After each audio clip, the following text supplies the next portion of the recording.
क्या है वही है 2014 में, जिन्होंने वही है ना मेरे ख्याल 15-15 लाख रुपए देने वही है ना। तो हाँ। पब्लिक कहेगी यार वही तो है यार, देख के था वही गारंटी है। अच्छा गारंटी, बुद्धि गारंटी, हम लोग मजाक कर रहे हैं।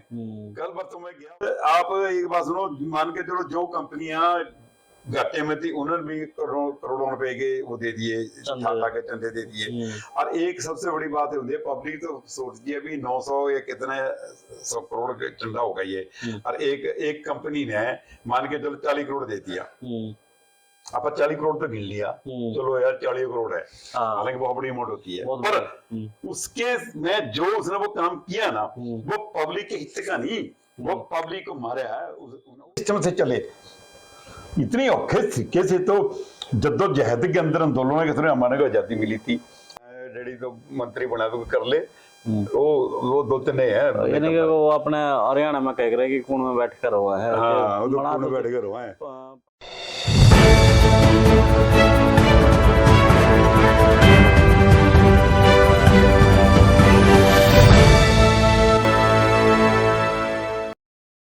सभी को नमस्कार, मैं कुलदीप खंडेलवाल,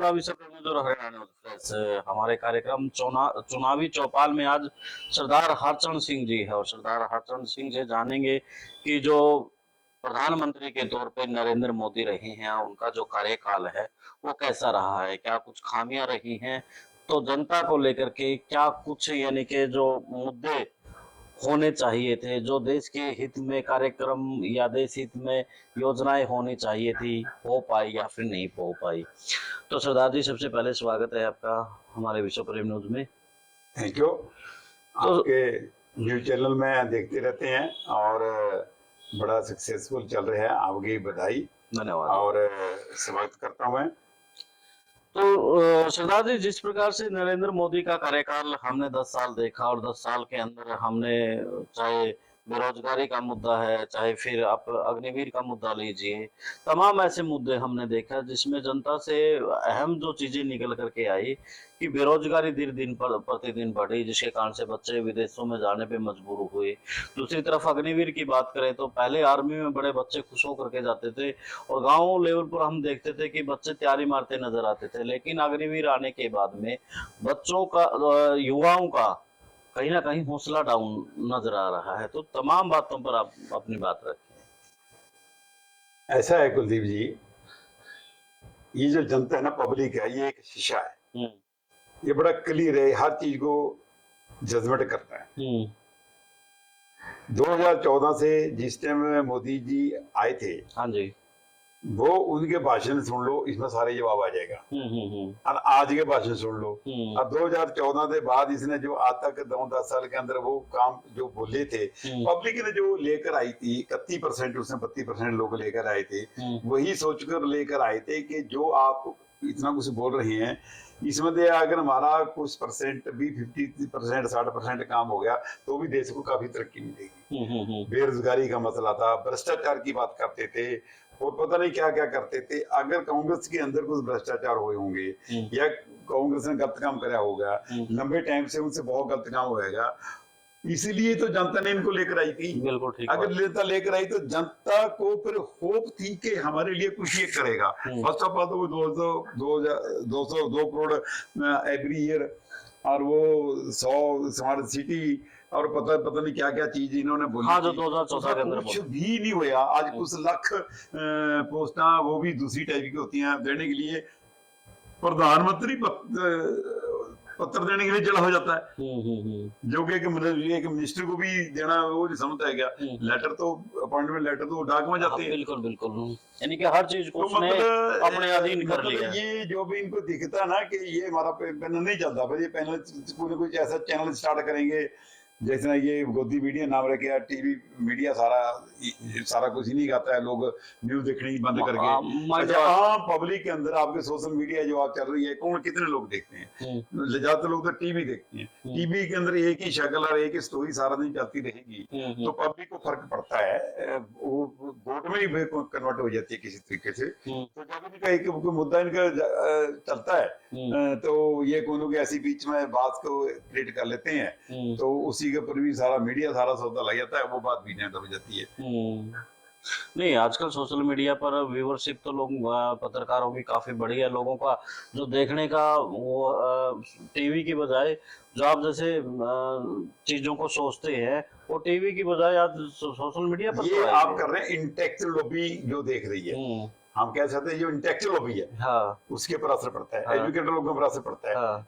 कुछ बहुत परसेंटेज ऐसी पब्लिक है जो कुछ भी नहीं देख पाती, उनके पास कुछ भी नहीं होता है क्या, फिर इनका प्रचार ही इतना ज्यादा है, उसी बात के लेकर जोर पड़ते हैं। ये फिर सबसे बड़ी बात ये बात कह सकते हैं क्योंकि इनका बूथ लेवल तक पूरा एक तंत्र है काम करने। इस बारी क्या होना है, हम पिछली बात को ना करते हुए पर सीधी सीधी अभी ये जो 2 महीने की इलेक्शन रखी है इसी पर आ जाते हैं। इस इलेक्शन पर ही आ जाओ, पीछे छोटो पीछे तो बहुत कुछ है, जो बोलना शुरू कर देंगे पता नहीं क्या कुछ हो जाएगा।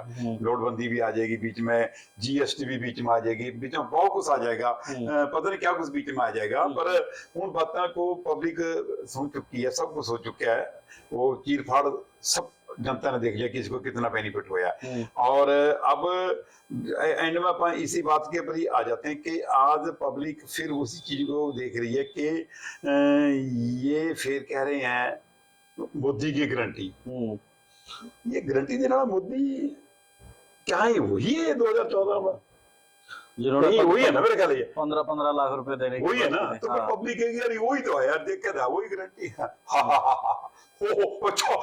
अच्छा गारंटी, मोदी गारंटी, हम लोग मजाक कर रहे हैं। कल परसों मैं गया वहां पर, एक काफी लोग अनपढ़ जो बेचारे पट्टे पे काम कर रहे थे, डॉलर वो को बोले कमजोर कर रहे ना थे। जी मान लो पहले मोदी गारंटी था, वो भी मजाक कर रहे थे अनपढ़ लोग भी इस बात का। भी आपने कुछ शब्द इसके चेंज करना था, बाई चांस गलती मोदी साहब से इसकी ये होगी और वो भी पीछे लग गई, जिस तरह चौकीदार को बहुत सारे चौकीदार बने जाते हैं, सारे देश को मेरी क्या है वो सारा देश मेरा परिवार है, वो भी सारा ने लिखना शुरू कर दिया। अब ये गारंटी भी यार इतना लिखने लगे जो सोच ले समझा दो आप मोदी गारंटी की ना लिखो, कम से कम ये आना है। इसके बदले लोग मजाक करते हैं। उस पर तो अभी ये भी कहने लगे कि जो जुमला था वो गारंटी के रूप में तब्दील कर दिया गया नहीं, गारंटी के रूप में फिर उसको यूं कह दो बीजेपी की गारंटी तो वर्ड यूज कर लो, कम से कम थोड़ा मोदी की गारंटी ना वर्ड यूज करते, तो मजाक कर रहे हैं। सरदार जी, मोदी की गारंटी की बात हो और इलेक्ट्रो बॉन्ड का मुद्दा पर बातचीत ना हो तो उस बात पर मजा नहीं आएगा। तो इलेक्ट्रो बॉन्ड को लेकर बोलने वाली बात आप कह रहे हैं ना, हाँ, ये तो कई चीजों तो कही जाती है स्टेज पर, उसको लोग नाना होया नहीं होगा, ये ऑन द रिकॉर्ड होया है, रिकॉर्ड के अंदर है, बकायदा रिकॉर्ड के अंदर ये घोटाला रिकॉर्ड के अंदर है। पहले ये इलेक्ट्रो बॉन्ड बने वो घोटाला था, फिर ये प्रूव हो गया, इन्हें सोचा था कि प्रूव नहीं होना, वो जुडिशरी की कहीं भगवान ने सुन ली, इस देश की ये ऋषि मुनिया का देश है, इसकी सुन ली कहीं किसी तरीके से सुन ली, चीजें सामने आ गई, जज साहब के भगवान आ गया कहीं, वो आ गई। और आप एक बात सुनो, मान के चलो जो कंपनियां घाटे में थी उन्होंने भी करोड़ों रुपए के वो दे दिए, टाटा के चंदे दे दिए। और एक सबसे बड़ी बात है पब्लिक तो सोचती है भी 900 या कितने 100 करोड़ का चंदा होगा ये, और एक कंपनी ने मान के चलो 40 करोड़ दे दिया, आप 40 करोड़ तो गिन लिया, चलो यार 40 करोड़ है, हालांकि बहुत बड़ी अमाउंट होती है, पर उसके में जो उसने वो काम किया ना वो पब्लिक के हित का नहीं, वो पब्लिक को मारा है, वो पैसा तो कमाएगी। उन लोगों ने किस तरीके से वो डुप्लीकेट चीज बनाई और कानून के अगेंस्ट की है, उनके ऊपर सरकार का एक चेकिंग होनी चाहिए थी, उसके ऊपर आंख भी चलेंगे, सीबीआई ईडी तो वहां खत्म हो जाएगी। आज सिब्बल पर अपने बड़ा ये था, अपने है ये वकील है, अभी बेचारा एक दिन बड़ा परेशान हो गया, एक दिन इंटरव्यू ये चल रही थी सोशल मीडिया पर कि आज हमारे ईडी को, विजिलेंस को, सबको उन लोगों के पास तो यार कम से कम जाना चाहिए एक बार, क्यों नहीं जा रहा, इससे बड़ा क्या फ्रॉड होगा, कहते हम तो जून के बाद देंगे, क्यों भाई जून के बाद तेरी बुआ भैया ही है, तेरी बुआ का रिश्ता हो लेगा, उसके बाद में तेरा ये तू जून के बाद देगा, लोगों को दिखता नहीं है, जून के बाद इलेक्शन हो जाएगी। इसी में तो नहीं ठोके उसने, बिल्कुल इसमें बीफ कंपनियों का वो होता है, इसी में नकली दवाइयों को लेकर के खेल होता है। देखो इतनी तो हमारे को नॉलेज नहीं, नकली तो खैर अपने देश के अंदर चलो जो कुछ भी है, इतना जरूर है कि आज कोई कंपनी घाटे में उसका बॉन्ड दे दिया, उसने क्यों दिया, और जो इतना ही रिश्वतखोरी सिस्टम होती है वो कहीं ना कहीं तो कुछ ना कुछ तो करेगा, और जो करे भी है। दवाइयां के रेट देखो कहां से कहां पहुंचे हैं। 50 रुपए वाली दवाई साड़ी 300 रुपए कर दी। प्रूफ है, लोगों ने दिए हैं, सोशल मीडिया पे देखते हैं आप तो सारी चीजें। अगर वो गलत बोलते हैं सोशल मीडिया वाले, या जो कुछ चीज बोलते हैं, तो करो उनके अंदर ठोको उनको। जिस कन्हैया ने अगर गलत करा है तो करो अंदर, इतने दिन से वो लग रहा है स्टेज पर बोलना, करो उसको अंदर, क्यों नहीं करते? वो तो कह रहा है मेरे को अंदर करो। सरदार जी हम कौन होते हैं? हम तो किसी बड़े बाकी मुड़ी नहीं है, हम घर में बैठे हैं। ठीक है, मैं लाइफ इंश्योरेंस डिपार्टमेंट से कोई अपने देश की इंडिया लेवल की एक पहचान बना के मैं रिटायर हुआ हूँ। मैं भी बहुत सारी स्टेटों के अंदर देखे हैं, बहुत सारी स्टेटों में हमारा फ्रेंडशिप ग्रुप है। आज भी हम फोन पर कहीं ना कहीं उन लोगों से बात करते हैं, उन स्टेटों की हम पोजीशन पूछते हैं कि क्या पोजीशन है। वो कहते हैं जी इस बारी तो कम से कम हम आंख खोल कर वोट देंगे, और आंख खोल कर हम सरकार लेके आएंगे, जो सरकार डेमोक्रेटिक सिस्टम से चले। इतनी औखे तरीके से तो जद्दोजहद के अंदर आंदोलनों के थ्रू हमारे को आजादी मिली थी। हम आज फिर उसी फार्मूले डिक्टेटरशिप के अंदर दब के बैठ जाए। वाई? क्यों क्यों भाई? बिल्कुल जी, यानी कि दोबारा से हमारे को सरकार चाहिए जो डेमोक्रेटिक, हमारे को वो प्रधानमंत्री चाहिए जो डेमोक्रेटिक हो। संविधान को बदलने की बात करते हैं, लोकतांत्रिक सिस्टम को इतने औखे जद्दोजहद के बाद आजादी मिली है। बिल्कुल, जिसने संविधान कल बनाया उसका जन्मदिन था, जन्मदिन मनाने के लिए तो चले जाते हैं। ऐसे अपने संविधान को तो मान लो। सरदार जी, अंतिम सवाल मेरा भ्रष्टाचार नेताओं को लेकर के है कि पहले कहते थे कि हम भ्रष्टाचारों पर वार करेंगे, अब भी कहते हैं, मोदी जी कई भाषण में कहते हैं कि हम भ्रष्टाचार पर वार कर रहे हैं, हम नेताओं को अंदर कर रहे हैं। लेकिन दूसरी तरफ देखते हैं हम, जो भ्रष्टाचार का आरोप होता है वो बीजेपी में आ जाता है, वो साफ हो जाता है। नहीं, फिर मोदी जी गलत क्या कह रहे हैं? ठीक तो कह रहे हैं, इसमें गलत क्या बताओ? एक भ्रष्टाचार लोग हैं जिन्हें भी, उनको ले आने के वॉशिंग मशीन का नाम रखा है, जो साफ करके अपने पास ले आते हैं, साफ कर देते हैं, और इससे अच्छा कितना, इससे अच्छा काम क्या होगा? अगले को ईमानदार बना दिया, एक ईमानदारी पार्टी के अंदर ईमानदार एक इंसान बना दिया वो, और इससे अच्छा क्या होगा? साथ में उसको एमपी की टिकट देती, और इससे अच्छा क्या काम करेगा वो? दोबारा से अच्छा तो कर रहे, मड़ा क्या है? बताओ क्या मड़ा? दोबारा से फिर वही भ्रष्टाचार करेगा, फिर भ्रष्टाचार भागेगा, फिर उसको उसमें शामिल कर लेंगे। भ्रष्टाचार नहीं फिर वो करेगा, ना करने देगा जल्दी जल्दी, क्योंकि काम करने वाले सिर्फ देश के अंदर 2 या 3 ही आदमी है। काम तो फिर उन्हें करना ही नहीं, गल्ला पल्ला कुछ नहीं बन रहा। जिसमें पिछले के उतनी मिले बचरे वही फिर वो सारे जने मंत्री छत्री जितने है ना, वो सारा कुछ नहीं, खाली बैठे हैं। बिल्कुल, बचरे मक्खियां मारे उनके, तो माँ बाप बच्चे भी गए, डैडी तो मंत्री बना तो कर ले, वो 2-3 है। यानी कि वो अपने हरियाणा में कह रहे कि कून में बैठकर हुआ है। हाँ, वो कून में बैठकर हुआ है। पावर तो बड़ा यार बहुत, देखो बात सुना, आप कोई राजनीतिक आदमी तो है नहीं, हम पब्लिक तौर पे बोल रहे हैं। पब्लिक एक एक्सपीरियंस लिया गया है, और अच्छे सिस्टम से निकल के रिटायर हुए थे, और उसको विचार रहे हैं देश हित में। सिर्फ मैं ना सच्ची बता रहा हूँ, तरस आता है इस देश के पब्लिक के, जनता के पर, उनकी गरीबी को देखते हुए, 5 किलो अनाज खाने वाले को। और मेरे को तरस आता है कि आज देश के अंदर